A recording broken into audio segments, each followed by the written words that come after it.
안녕하세요. 잡시광입니다. 베트남은 최근 10년 사이 국방비 지출을 크게 늘리며 군사력을 강화하고 있는 나라 중 하나입니다. 베트남은 2011년부터 2020년까지 GDP의 연평균 2.2%에 해당하는 국방비를 지출해왔는데 우크라이나 전쟁 이후 부쩍 한국산 무기들을 주목해왔습니다. 그리고 작년부터 솔솔 나오던 베트남으로의 한국산 자주포 수출이 거의 막바지 단계에 와 있다는 뉴스가 전해졌습니다. 이 계약이 성사되면 한국 무기가 사상 처음으로 공산권에 수출되는 셈입니다.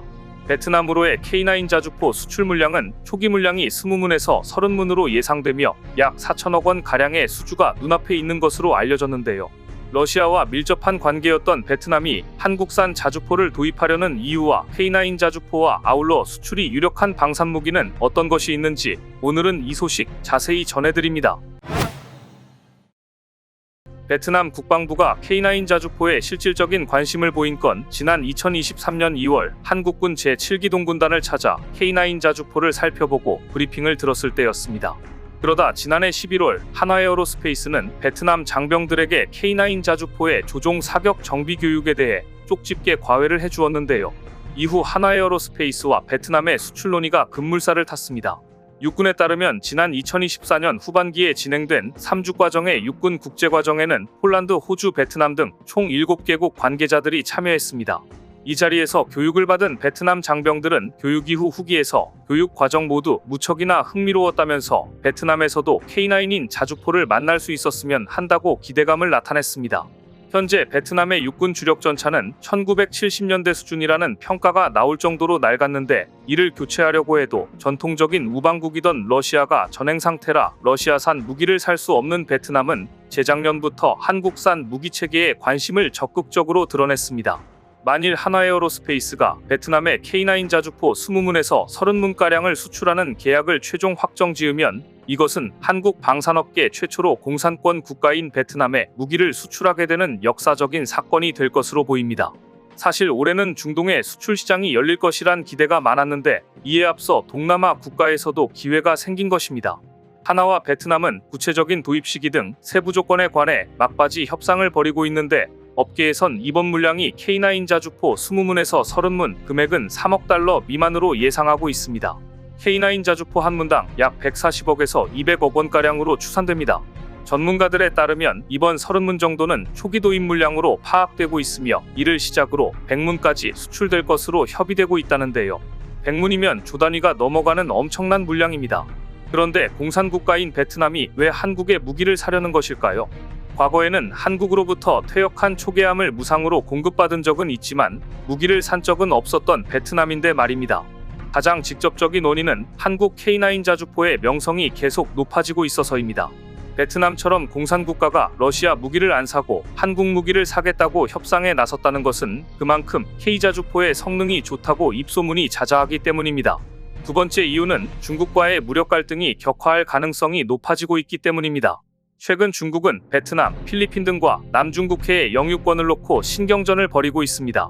작년 9월 파라셀 군도에서 조업한 베트남 어선 한 척이 외국 선박 두 척의 공격을 받아 최소 10여 명의 어민이 다치는 사건이 있었는데요. 중국 외교부는 베트남 어선이 중국 정부 허가 없이 파라셀 군도에서 불법으로 어업 활동을 해 관련 당국이 이를 막으려고 조처했다고 밝혔지만 베트남 외교부는 이튿날 중국법 집행당국의 잔혹한 처우에 대해 극히 우려하고 분노하며 단호하게 항의한다면서 재발 방지 등을 요구했습니다. 중국은 베트남 전쟁 중인 1974년 남베트남 정부가 관리하던 파라셀 군도에 군함을 보내 뺏은 이후 사실상 점유해왔으며 베트남은 반발해왔습니다. 이래서 필리핀이 상반기 내에 한국항공우주산업으로부터 FA-50 전투기 12대를 1조 원대에 계약하려는 것입니다. 그리고 베트남 육군의 현실은 너무도 어려운 지경이라 하루빨리 보완이 시급한 상황이라 남중국해 일대에는 해군과 공군이 주로 투입되지만 베트남은 중국과 국경이 맞닿은 터라 육군 전력도 현대화해야 전쟁 억지력이 높아진다는 계산을 한 것으로 보입니다. 더구나 미국이 인도태평양 라인을 거쳐 중국을 봉쇄하기 위해 베트남의 협력을 강화하자고 손을 내미는 점도 영향을 끼쳤을 것으로 관측됩니다. 미국은 인도, 호주, 일본 등과 함께 구성한 비공식 협의체인 사자 안보대화에 한국, 베트남, 뉴질랜드를 영입하려고 하고 있습니다. 그런데 만일 베트남이 한국 무기를 도입하면 주변 국가에도 많은 영향을 주는 만큼 베트남의 군비 증강은 주변국에 영향을 줄 것이고, 따라서 다른 동남아, 다른 국가에서도 K9 자주포에 관심을 가질 가능성이 높아졌습니다. 계약이 이뤄지면 베트남은 세계에서 K9 자주포를 쓰는 11번째 K9 클럽 국가가 됩니다. 하나에어로스페이스는 2001년 튀르키예를 시작으로 폴란드, 핀란드, 인도, 노르웨이, 에스토니아, 호주, 이집트, 루마니아 등의 K9 자주포를 수출했는데요. 각 군은 운용 중인 무기를 토대로 병력 체계와 작전 계획을 짜는 만큼 한 번 K9을 도입한 국가는 추가로 수입할 가능성이 높습니다. 2017년 K9 백문을 도입한 인도가 최근 백문을 추가 구매하기 위해 손을 내민 게 대표적인 일입니다. K9 자주포는 누적 1300문 가량 계약돼 글로벌 자주포 시장에서 50% 이상을 점유하고 있는데요. 155mm 탄약을 지속적으로 판매해 추가 수익을 낼 수도 있습니다. 한편 한국 방산업계는 공산국가나 군부정권엔 무기를 팔지 않았지만 베트남을 필두로 수출처를 넓힐 수 있게 됐는데요. K9 자주포에 지난해 9월부터 STX 엔진이 생산한 국산 엔진이 장착된 점도 수출국을 다변화하게 된 요인입니다. 이전에는 독일 MTU가 생산한 엔진이 장착됐기에 독일 정부가 허가해야 K9 자주포를 수출할 수 있었습니다. 2020년 아랍에미리트 수출이 최종 단계에서 무산된 것도 독일의 대중동 무기 수출 금지 원칙 때문이었습니다. 엔진 족쇄에서 벗어난 하나에어로스페이스가 노리는 다음 무대는 중동입니다. 하나에어로스페이스는 2022년 계약한 이집트 수출용 K9 자주포에 국산 엔진을 장착해 올해부터 양산에 나섭니다. 이에 이집트를 필두로 중동 여러 국가가 하나에어로스페이스의 K9 자주포를 수입하기 위해 검토하는 것으로 알려졌는데요. 최근 방산업계 관계자들은 중동 국가들이 K방산을 바라보는 시선이 상당히 달라졌다. 올해 방산 수주는 중동이 중심이 될 것이라고 예견하고 있습니다. 베트남이 중국과 갈등을 겪는 이유는 사실 베트남이 오랜 역사 동안 중국의 지배를 받아왔고, 이로 인해 반중 정서가 깊게 자리 잡고 있는 것도 작용했습니다. 2017년 설문조사에 의하면 베트남인이 중국을 부정적으로 인식한 비율은 무려 88%였습니다. 또한 베트남 응답자의 92%가 중국이 아시아 태평양 지역에서 위협이라고 답했습니다. 베트남과 중국의 역사는 끝없는 투쟁으로 요약됩니다. 베트남의 고대 국가는 100년도 못 가고 멸망하고 중국에 의해 무려 1000년 동안 지배를 받게 됩니다. 중국 관료들은 베트남 관리 직책에 서로 임명되려고 뇌물까지 바쳤습니다. 그렇게 자리 하나를 얻으면 베트남인을 쥐어짜내면 돈을 쓸어 담을 수 있었습니다. 그 결과 중국의 지배 당시 베트남인들 중에는 아사자가 속출했으며, 특히 당나라 때 베트남 농민들은 심심찮게 노비로 팔려나갔습니다. 이런 착취 탄압 구조가 무려 1000년이 지속됐으니 베트남인들의 의식 속에 중국에 대한 감정이 좋을 리 없었습니다. 이후에도 베트남은 19세기 청나라 말기까지 중국에 조공을 바치며 이어갔습니다. 그럼에도 중국은 틈만 나면 베트남을 쳐들어가 베트남이 인도차이나 반도에서 영향력을 행사하는 국가가 되지 못하게 막았습니다.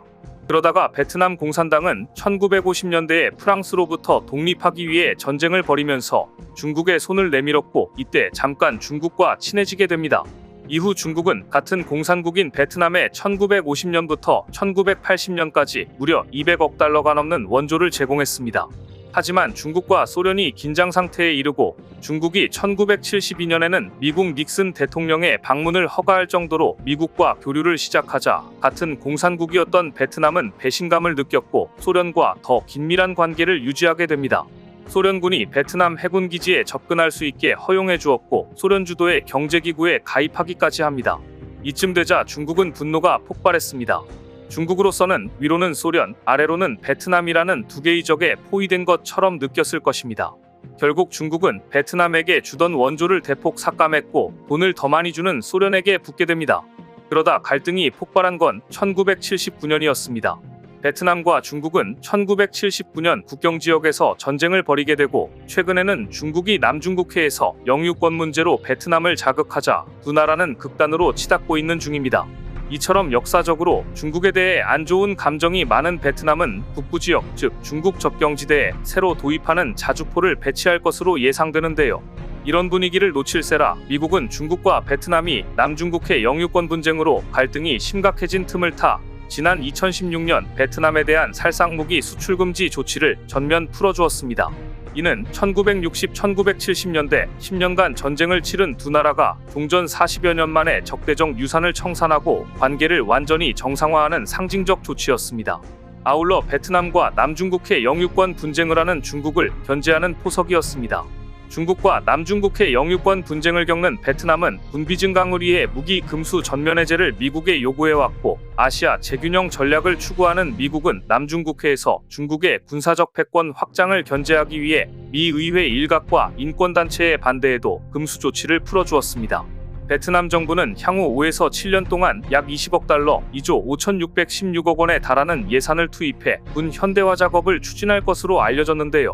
그동안 무기 수입의 70% 이상을 러시아에 의존해왔던 베트남이 미국과 나토 회원국의 러시아 제재로 수입국을 다변화하는 것도 한국에는 좋은 기회로 작용하고 있습니다.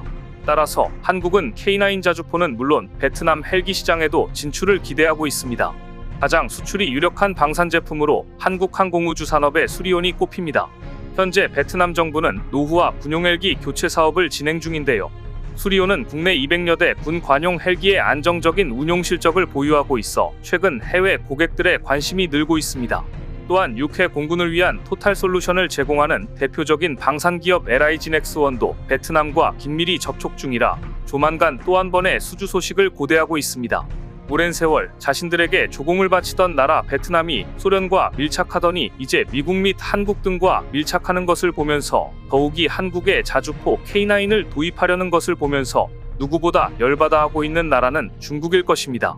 하지만 이 모든 것은 중국이 남중국해에서 영유권 분쟁을 일으키며 많은 나라와 갈등을 유발했기 때문입니다.